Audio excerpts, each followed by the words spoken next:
Having your own home is awesome, but it's also a lot of work. The good news? Finding help for your projects is easier than ever. Introducing Angie, the app that puts all your home care needs at your fingertips. Need a pro to fix that emergency leak? Maybe find someone to build a deck, or even set your seasonal tasks on autopilot. Angie can handle all that and more. Expert pros, hundreds of home projects, clear pricing, and the easiest way to book and pay in seconds. This is Angie, your home for everything home.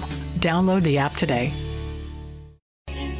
All right, we continue to get into the post-NFL draft talk and reports. So we take a look at the Minnesota Vikings today as we welcome in on the Limitless Male Medical Hotline with PurpleInsider.com, Sam Ekstrom, who you hear talking all things Vikings with us throughout the year. And Sam, it was 11 picks is what Minnesota ended up having on draft day. Well, starting on draft day, but finishing out the weekend. How do you feel overall Minnesota fared? I think it's going to come down, Nick, to a couple guys, because the Vikings always have a slew of day three players. And let's be honest, no matter the team, you're hoping to get one or two that can really connect and contribute in a meaningful way. But your drafts are going to get evaluated on those first 2 days. Mm-hmm. So the Vikings get 5 players in the first 2 days. Christian Darrisaw was an absolute win in the first round, because not only do you get a pure left tackle who adds a lot of size to your offensive line, who fills a gaping void after the release of Riley Reiff, but you trade back and still get him, and you add 2 third-round picks in the process. So I thought that was a complete win for the Vikings, who probably didn't expect to get Darrisaw, trading back 9 picks, but they did. And that enabled them to have a little more freedom on Friday, where they had those 4 third-round picks. They got to pick a couple guys for this year, a couple guys for the future, including the quarterback Kellen Mond, which certainly has created some buzz around here about the future of Kirk Cousins. But my favorite pick, I think, in their entire draft was probably to guard Wyatt Davis from Ohio State, who can come in and probably slot in at right guard right away. Again, he's a bigger guy.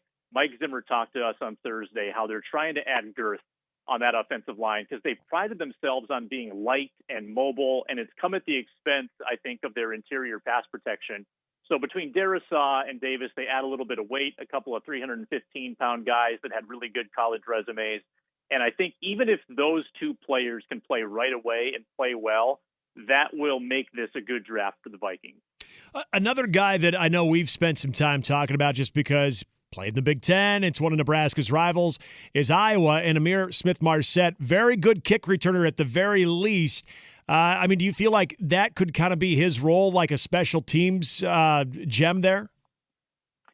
Yeah, that's an interesting one, because I think the void on this team is punt returner. And there's a big difference in difficulty between kick returner and punt returner. Mm-hmm. The spiral is different. You're under more duress when you're catching the ball. And ever since the Vikings lost Marcus Sherrills, who was kind of their stalwart for a decade, they haven't been able to find a punt returner. They tried last year with another 5th-round receiver, KJ Osborne, and he did not work out well at all. And I could see Smith-Marset definitely trying out for that punt returner role, and I just don't know if he'll be able to do it. I've seen a lot of guys try and fail. It's a much harder skill than people think. As a receiver, though, he's going to have a shot to contribute. Chad Beebe is their current 3rd wide receiver, and he's got some quickness to him, and he's nice on 3rd downs, but there's no reason why he would be locked into that spot. So if Smith-Marset comes on and looks good and proves he can hold his own, I could see him actually getting on the field as a receiver. He's got good speed vertically, a little bit of height to him. And I think the Vikings coaching staff really likes him. Keenan McCardell, big name, new wide receivers coach, is going to be a great mentor for these guys. So I like the pick, as much for his potential as a receiver as a special teams guy. Sam, going back to Kellen Mond, is there a belief that he can come in and kind of push Kirk Cousins, or does this feel more like, all right, we got a guy that is not only a serviceable quarterback in Kirk Cousins, but a guy that is also, by all intents and purposes, a good team guy, that this would be a good person for Kellen Mond to learn behind? It's definitely a changing of the winds, because this is the first time the Vikings have let the facade of Kirk Cousins kind of get chipped away at, because they've been very protective of him. They've brought in very unthreatening veteran backups that are going to play support roles for Kirk.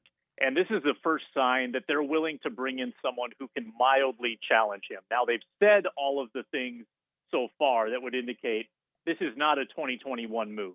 They're looking for Mond to be a backup this year, and I think that makes sense. There's a pretty big difference between the situation that San Francisco is currently in with Trey Lance and the situation the Vikings are in with Kellen Mond. In the San Francisco case, Jimmy Garoppolo has very little guaranteed money. They can kind of hang on to Garoppolo this year. They can cut him loose, or they can bring him back the year after that if they want to until Lance is ready. But they're not really contractually bound to Jimmy Garoppolo like the Vikings are to Cousins.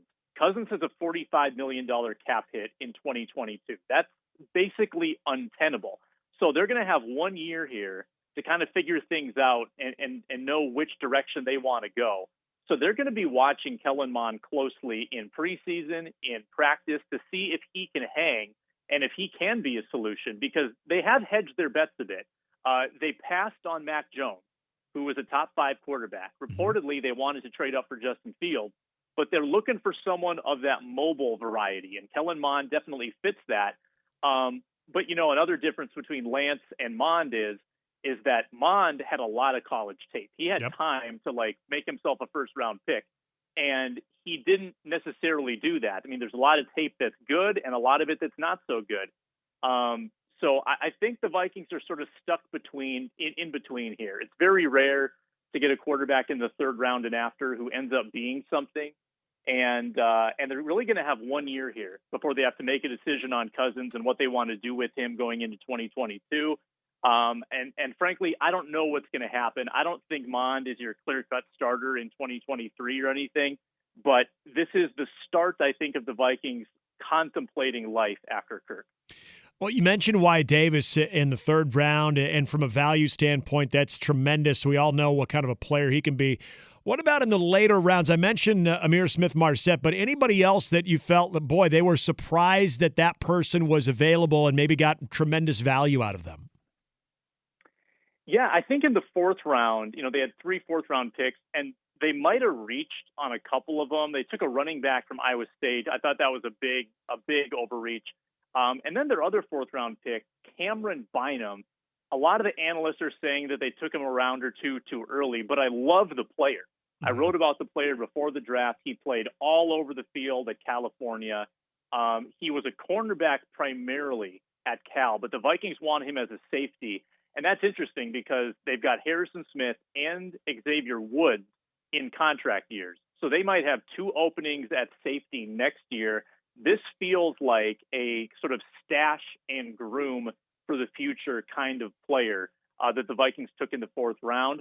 I also really like their other fourth-round pick, Janarius Robinson from Florida State. He's an edge rusher. He's got a 7-foot wingspan, just like crazy physical specimen that the Vikings really like to draft and mold and teach them the right technique. I think he's going to be really compelling. Talking to Sam Ekstrom again with PurpleInsider.com. So, as you kind of look at this team, they check so many boxes that they go into the draft. Now, as far as any type of further movement with the roster and any other off-season type transactions, anything sort of anticipated with any future cuts with the current roster and whatnot? I think they're largely set. They went into this draft needing to fill 2 O-line spots. They did that. They needed to add depth at edge rusher. And while they didn't get like a blue chip player, they did add 2 defensive ends in the third and fourth round. So I think they've probably accomplished their job there. Now there are some interesting veteran corners that are still sitting out there, whether it's Brian Poole or Nickel Roby-Coleman or even someone like Richard Sherman, who probably won't come to the Vikings. But the point is that there are some big names sitting out there, and the Vikings, they've got a cornerback in Jeff Gladney who's got in hot water off the field right now. Mm-hmm. He may not play this year. And I think the Vikings could learn from last year's mistakes where they let all of these competent veterans just sort of, go under the radar and get signed for cheap under their noses. Meanwhile, everybody got hurt. The Vikings were playing rookies by like week 4 and 5, and they were decimated at corner. I think if they can sign somebody on the market for a couple $1 million and just add a little bit of insurance at cornerback, they would be wise to do so, because they didn't draft a corner, except for that converted corner I mentioned, Cameron Bynum. So I think making that move and then just trying to figure out, what they're doing with Danielle Hunter's contract, what they're going to do with Brian O'Neill, their right tackle's contract. They're probably going to need to spend a little bit, sign some guys to some extensions.